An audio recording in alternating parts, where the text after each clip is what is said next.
Friends, welcome back to my YouTube channel best advantage curious point. आज का जो हमारा टॉपिक है महिला सुपरवाइजर के लिए जो 20 क्वेश्चन का मॉक टेस्ट लगा रहे हैं उसी के आगे हम कंटिन्यू करने वाले हैं। मैं जितने भी क्वेश्चन लेकर आती हूँ बहुत इंपॉर्टेंट है फ्रेंड्स, एक भी क्वेश्चन आपसे मिस नहीं होना चाहिए। तो चलिए फटाफट वीडियो को स्टार्ट करते हैं। पहला क्वेश्चन है, सबसे हाल में इनमें से कौन सा वैक्सीन प्रस्तुत हुआ है? कर्णमूल शोथ यानी गलसुआ, खसरा, पर्ट्यूसिस या रूबेला। आपको याद होगा मैंने आपसे जब मैं वैक्सीन का चैप्टर पढ़ा रही थी, आपको बता रही थी, तो उसमें मैंने MMR वैक्सीन बताया था, मीजल्स, मम्स और रूबेला। जैसा ये नाम है मम्स, मीजल्स और रूबेला, ये इसी फॉर्मेट में आए थे, यानी पहले मीजल्स आया था, फिर मम्स, उसके बाद रूबेला। और ये जो पर्ट्यूसिस है ये DTP वैक्सीन के अंतर्गत जो P ऑर्डर फॉर्मेट है उसमें ये P का मतलब होता है पर्ट्यूसिस। ये टीका आया था 1926 के आसपास। और तो सबसे लास्ट में यानी कि जो अभी हाल में आया था वो है रूबेला, यानी कि MMR का जो मीजल्स, मम्स और R का मतलब होता है रूबेला, इसी फॉर्मेट में ये आए थे, ये आपको पता होना चाहिए। इसलिए सबसे हाल में जो इनमें से जो वैक्सीन प्रस्तुत हुआ है वो है रूबेला। ठीक है, अगला क्वेश्चन देखेंगे हम। गर्भधारण पूर्व एवं प्रसव पूर्व नैदानिक यानी कि डायग्नोस्टिक तकनीक अधिनियम खालिस्तान पर केंद्रित है। मतलब डायग्नोस्टिक तकनीक किस पर केंद्रित है? मादा भ्रूण गर्भपात की रोकथाम के लिए भी ये ज़रूरी होती है। जन्म से पहले लिंग की परीक्षण जो करता है उसकी रोकथाम के लिए भी ज़रूरी होती है। दंपति को व्यापक और उपयुक्त परामर्श देने के लिए भी ज़रूरी होती है। तो ये इसका आंसर क्या हो जाएगा? ये सभी गर्भधारण पूर्व एवं प्रसव पूर्व डायग्नोस्टिक तकनीक अधिनियम इन सभी पर केंद्रित है। ठीक है, ये आपको याद रखना है। चलिए अगला क्वेश्चन देखेंगे हम। किस वैक्सीन के भंडारण के लिए सबसे कड़ी स्थितियां चाहिए? फ्रेंड्स, ये जो BCG है, OPV, DTP और टेटनस टॉक्साइड, हम सभी जानते हैं टेटनस टॉक्साइड का टीका सरल है और ये हर गर्भवती स्त्री को दिया जाता है। BCG भी कॉमन चीज़ है, ये भी आसानी से मिल जाता है।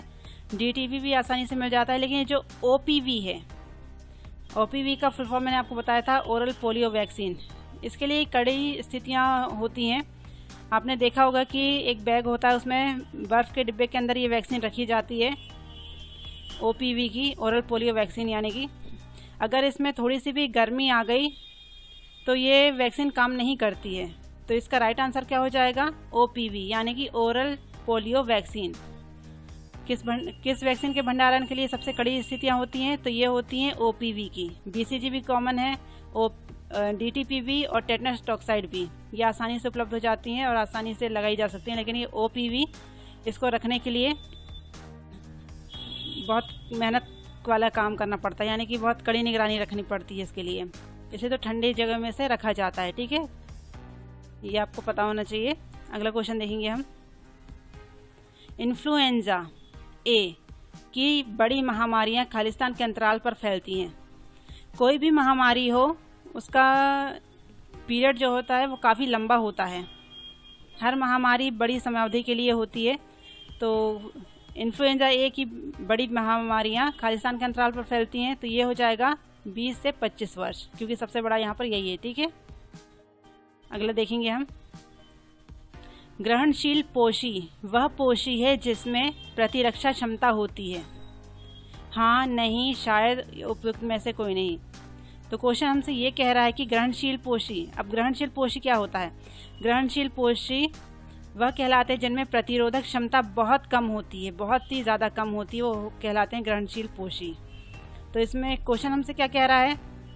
ग्रहणशील पोषी वह पोषी है जिसमें प्रतिरक्षा क्षमता होती है।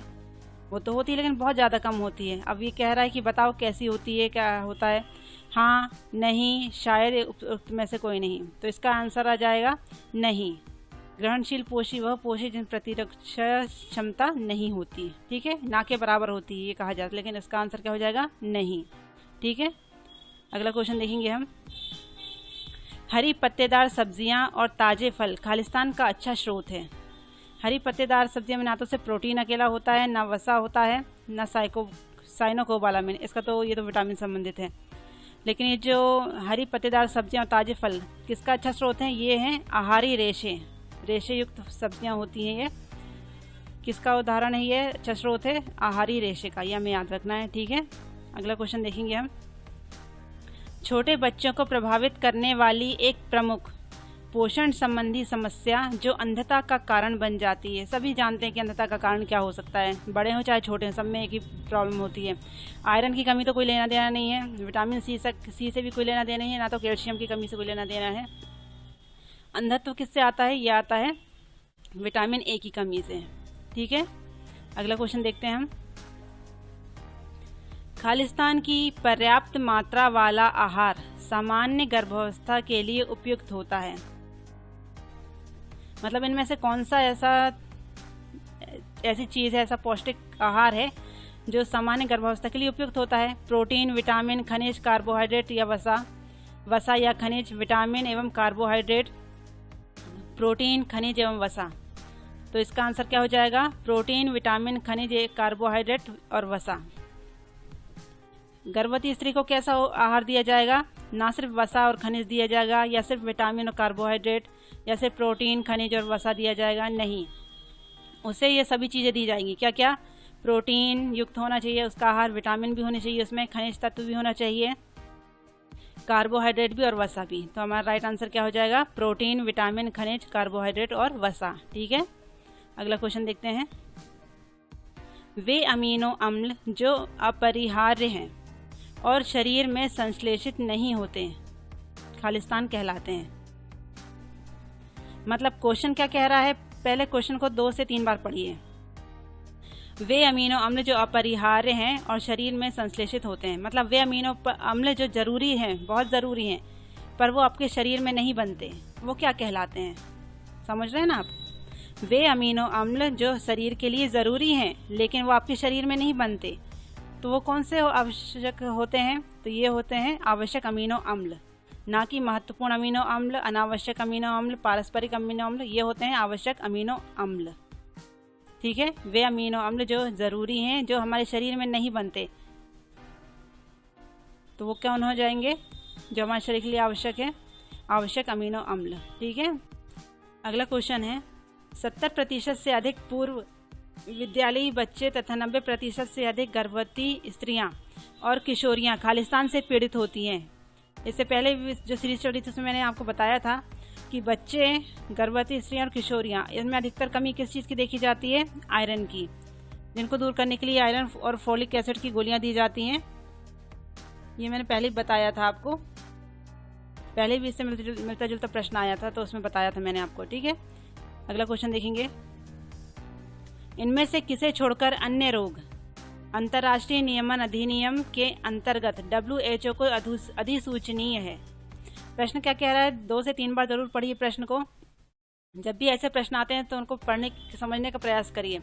इनमें से किसे छोड़कर, मतलब इन चारों में से एक रोग है जो नॉर्मल है ना, उन्हें उसको छोड़कर जिसकी जानकारी WHO को देना ज़रूरी नहीं है, अधिसूचित करना ज़रूरी नहीं है, ये कहा है। ठीक है, तो क्या है? प्लेग।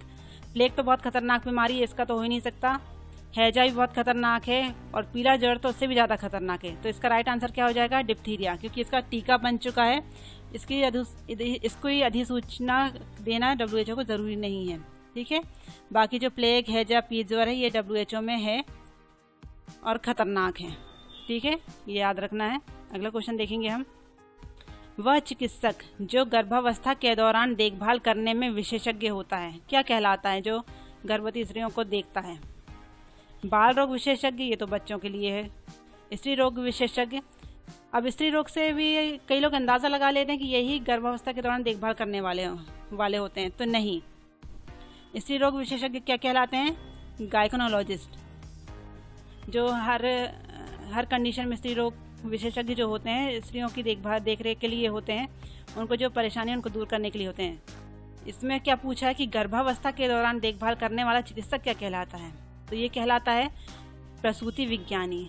नाम से ही स्पष्ट है ना, नाम से देखिए, गर्भावस्था के दौरान देखभाल करने वाला, तो ये प्रसूति काल में जो देखभाल करता है उसके क्या कहते हैं? प्रसूति विज्ञानी। ठीक है, मोस्ट इंपॉर्टेंट क्वेश्चन है, याद रखिएगा। स्त्री रोग विशेषज्ञ और प्रसूति विज्ञानी, इसमें कंफ्यूज मत होइएगा। स्त्री रोग विशेषज्ञ तो हर स्त्री को होने वाली जो परेशानी है उसके लिए हर वक्त मौजूद रहते हैं, लेकिन जो गर्भावस्था के दौरान जो देखभाल करते हैं वो होते हैं प्रसूति विज्ञानी। ठीक है, अगला क्वेश्चन देखेंगे हम। किस वर्ष में सार्वजनिक वितरण प्रणाली आरंभ हुई थी जिसने लगभग सार्वजनिक वितरण प्रणाली का स्थान ले लिया था? प्रश्न क्या कह रहा है? सार्वजनिक वितरण प्रणाली आरंभ हुई थी, किस वर्ष आरंभ हुई थी? तो ये आपको याद होना चाहिए, TPDS, target public distribution system. ये basically target public distribution system के बारे में पूछ रहा है, यानी कि TPDS। ये कब शुरू हुआ था? ये शुरू हुआ था 1997 में। ठीक है, किस वर्ष में सार्वजनिक वितरण प्रणाली आरंभ हुई? तो ये था 1997 में, जिसने लगभग सार्वभौमिक सार्वजनिक वितरण प्रणाली का स्थान ले लिया था 1997 में। इसे अंग्रेजी में क्या कहते हैं? TPDS, यानी कि टारगेट पब्लिक डिस्ट्रीब्यूशन सिस्टम। ठीक है, अगला क्वेश्चन देखेंगे हम। जब आयरन की कमी से पीड़ित किशोरी गर्भवती होती है तो खालिस्तान की संभावना अधिक होती है। प्रश्न से ही पता चल रहा है ना। अरे भाई, जब गर्भवती स्त्री, उसे आयरन की कमी हो जाएगी तो उसमें क्या हो जाएगा? समय से पहले प्रसव, जन्म के समय अधिक भार वाले शिशुओं का जन्म। जब उसे किसी चीज़ की कमी है तो जन्म से अधिक तो उसके बच्चे का जन्म तो होगा नहीं, बाहर जुड़वा बच्चे, इसकी तो कोई संभावना ही नहीं है। अब क्या बचता है? उपयुक्त में से कोई नहीं या समय से पहले प्रसव। तो इसका राइट आंसर क्या हो जाएगा? समय से पहले प्रसव हो जाता है। जब आयरन की कमी से जो पीड़ित किशोरी है, जो गर्भवती हो चुकी है, उसमें किस चीज़ की संभावना अधिक होगी? समय से पहले प्रसव हो जाने की। ठीक है, चलिए अगला क्वेश्चन देखेंगे। अतिक्रियाशीलता तथा अवधान की अस्त व्यस्तता किस विशिष्ट बालक की विशेषता है? प्रश्न को बार बार पढ़िए, मैं बार बार आपसे कहती हूँ। अतिक्रियाशीलता, विशिष्ट बालक कई तरह के होते हैं, कुछ जो सीख नहीं पाते और कुछ जो बहुत तेज होते हैं। तो इसमें क्या कह रहा है? अति क्रियाशीलता मतलब जो बहुत तेज हो, तथा अवधान की अस्त व्यस्तता, जो उतने तेज ना हो। मतलब कि कह रहा है ये प्रश्न हमसे कि जो बालक बहुत तेज होते हैं, तो कुछ बच्चे ऐसे होते हैं जो अटेंशन में उनको परेशानी होती है, तो वो किस कैटेगरी में आएंगे? किस प्रकार के बालक की विशेषता में आएंगे? बाल अपराधी, ये तो हो ही नहीं सकता। प्रतिभावान बालक, इसमें पूछा है जो अधिक तेज और जो कम अटेंशन पाता हो, दोनों की बात कर रहा है। तो इसमें किस पे आएगा? पिछड़े बालक, अधिगम निरोगी। तो इसका राइट आंसर क्या हो जाएगा? अधिगम निरोग्य। ठीक है, अधिगम निरोग्य को इंग्लिश में लर्निंग डिसेबल कहेंगे। ठीक है, ये हमारा राइट आंसर हो जाएगा। कि अति क्रियाशीलता मतलब तेज बालक, और अवधान की अस्त व्यस्तता मतलब कि वो बच्चा जो अटेंशन पाने में परेशानी होती है उसको। ठीक है, ऐसे बालक की विशेषता क्या है? ये अधिगम निरोगी बालक कहलाते हैं, मतलब कि लर्निंग डिसेबल। ठीक है, अगला क्वेश्चन देखेंगे हम। पूर्व शालेय शिक्षा के जन्मदाता कौन है? Most important question. पूर्व शालेय शिक्षा के जन्मदाता कौन है? तो आपको इसका आंसर याद करना पड़ेगा, मैकमिलन सिस्टर्स। पूर्व शाला शिक्षक के जन्मदाता हैं मैकमिलन सिस्टर्स कहते हैं जिन्हें। पूर्व शाला शिक्षा मतलब कि प्री स्कूल, मतलब ये आंगनबाड़ी वाला है जो 6 साल की आयु से पहले जहाँ जाते हैं वहाँ का है ना। पूर्व शाला शिक्षा के जन्मदाता कौन है? मैकमिलन बहन, इसे इंग्लिश में मैकमिलन सिस्टर्स कहते हैं। ये इसका मोस्ट इम्पॉर्टेंट क्वेश्चन है, पूछ लेता है कई बार एग्जाम में, याद रखिएगा। ना मदर टेरेसा नहीं है, ना तो गांधी जी है, ना बंडूरस है, ये है मैकमिलन बहन। ठीक है, अगला क्वेश्चन देखेंगे हम। चेतना केंद्र विद्यालय शारीरिक विकलांग बालकों की शिक्षा हेतु कहाँ स्थित है? दिल्ली, भोपाल, लखनऊ या मुंबई? तो इसका आंसर हो जाएगा लखनऊ। चेतना केंद्र विद्यालय शारीरिक विकलांग बच्चों की शिक्षा हेतु कहाँ स्थित है? चेतना केंद्र विद्यालय जो शारीरिक रूप से जो विकलांग बच्चों की शिक्षा के लिए बनाया गया है वो कहाँ स्थित है? ये है लखनऊ में स्थित है। ठीक है, ये हमें याद रखना है, प्रीवियस एग्जाम में पूछा गया है, 2017 के एग्जाम में आया था ये क्वेश्चन। चलिए अगला क्वेश्चन देखते हैं। सृजनात्मकता की विशेषताएं कौन सी हैं? प्रक्रिया, लक्ष्य निर्देशित, सृजन, उपरोक्त सभी। तो इसका आंसर हो जाएगा उपरोक्त सभी। सृजनात्मकता की विशेषता ये मोस्ट इम्पॉर्टेंट क्वेश्चन है फ्रेंड्स, ये छूटना नहीं चाहिए, है ना। ये पियाजे का है, पियाजे की विशेषताएं हैं इसकी सृजनात्मक की, प्रक्रिया, लक्ष्य निर्देशित और सृजन, ये तीनों ही है पियाजे के अंतर्गत। तो ये क्या होगा, उपरोक्त सभी इसका राइट आंसर हो जाएगा। ठीक है, अगला क्वेश्चन है, मॉन्टेसरी विधि किससे संबंधित है? प्रतिभावान बालकों की शिक्षा, शारीरिक अक्षमता युक्त बालकों की शिक्षा, मानसिक निरुद्ध बालक की शिक्षा या उपरोक्त सभी? तो फ्रेंड्स, मॉन्टेसरी विधि जो है वो ना तो प्रतिभावान बालकों की शिक्षा संबंधित है, ना शारीरिक अक्षमता युक्त बालकों की शिक्षा संबंधित है। ये किससे संबंधित है? मानसिक निरुद्ध बालक की शिक्षा से संबंधित है। मॉन्टेसरी शिक्षा पद्धति एक ऐसी विधि है जो बच्चे को स्वतंत्र रूप में देखती है और बच्चे के सभी प्रकार जैसे खेलों है, उसका व्यक्तित्व विकास है आदि को प्रोत्साहित करती है। और ये मॉन्टेसरी पद्धति के जनक कौन है, ये भी कई बार पूछता है। तो ये है इटली की मैडम डॉक्टर मॉन्टेसरी हैं। इन्होंने बालक की विशिष्ट आवश्यकताओं को ध्यान में रखकर इसका अध्ययन किया है। ठीक है, बहुत इम्पोर्टेंट है, ये अब से छूटना नहीं चाहिए। इस अनुसंधान के आधार पर इन्होंने एक मनोवैज्ञानिक शिक्षण पद्धति प्रतिपादित की थी जिसे मॉन्टेसरी पद्धति शिक्षा पद्धति का नाम दिया गया था। बहुत इंपॉर्टेंट क्वेश्चन है। अगला क्वेश्चन देखते हैं, नाकों का संबंध किस रोग से है? एड्स, कैंसर, तपेदिक, बेरी। तो जो नाकों है इसका संबंध है एड्स से। किससे है? एड्स से, जिसे राष्ट्रीय एड्स नियंत्रण संगठन कहते हैं। इसका संबंध है एड्स से। एड्स बहुत भयावह बीमारी है, तो हमें ये याद रखना है। ठीक है, क्या है इसका? और ये है भारत सरकार के स्वास्थ्य और परिवार मंत्रालय के अंतर्गत संचालित विभाग है। नाको किसके अंतर्गत संचालित विभाग है, ये भी कई पूछ लेता है। राष्ट्रीय एड्स नियंत्रण संगठन यानी कि नाको भारत सरकार के स्वास्थ्य और परिवार कल्याण मंत्रालय के अंतर्गत संचालित विभाग है और ये HIV की रोकथाम के लिए चलाया गया एक नेतृत्व है। ठीक है, कार्यक्रम है एक। तो ये मोस्ट इम्पॉर्टेंट क्वेश्चन है फ्रेंड्स। ये थे 20 मॉक टेस्ट के इम्पॉर्टेंट क्वेश्चन। आई होप आपको ये वीडियो पसंद आया होगा।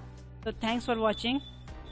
अगर आपको मेरा वीडियो अच्छा लग रहा है, ऐसी जानकारी यूज़फुल लग रही है तो प्लीज़ मेरे channel best advantage curious point को लाइक कीजिए, शेयर कीजिए, सब्सक्राइब करिए, बेल आइकन प्रेस करिए और साथ साथ कमेंट करना मत भूलिएगा। इनमें से एक भी क्वेश्चन आपसे छूटने नहीं चाहिए, बहुत इंपॉर्टेंट है। तो अगले वीडियो में फिर मिलूंगी ऐसे इंपॉर्टेंट क्वेश्चन के साथ। तब तक के लिए थैंक यू।